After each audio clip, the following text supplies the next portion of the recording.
Najua baadhi yenu mwaka huu mtarudi kwa wananchi kwenda kuomba ridhaa tena, kwa wale ambao wamekaa kwa nafasi za wananchi.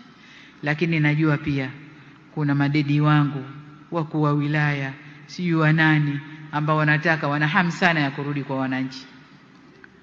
Nilimwambia katibu mkuu kiongozi, peleka sakula serikali za mitaa. Nadhani waziri mmeipata. Yoyote mwenye nia ya kugombea atuambie mapema, ili tumpandishe wa chini yake ashike ile nafasi.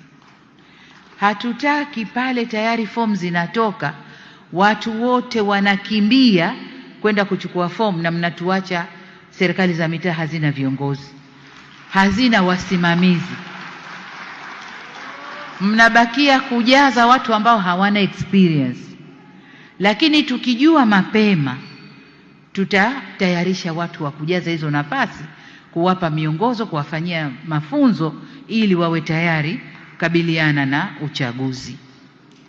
Sasa usipojisema mapema, ukija ukichukua fomu mbele, umekosa yote. Umekosa fomu, umekosa cheo, nafasi yako utaiacha. Ukituambia mapema, umekwenda kujaribu, umeshindwa, na wewe ni mzuri, tutakufikiria kurudi. Hukutuambia mapema, umekosa yote my dear. Umekosa yote. Kwa hiyo kajipimeni. Sitaki kuwaficha, kajipimeni. Hatutaki kufanya uchaguzi kwa kubahatisha. Tunataka kufanya uchaguzi tukiwa na watu makini kwenye field. Tukiwa na watu makini kwenye field. Kwa hiyo hilo nimesema ni waibie siri hapa kama ni siri, leo imekuwa kuwafanyia mafunzo ili wawe tayari kukabiliana na uchaguzi. Sasa usipojisema mapema, ukija ukichukua fomu mbele, umekosa yote.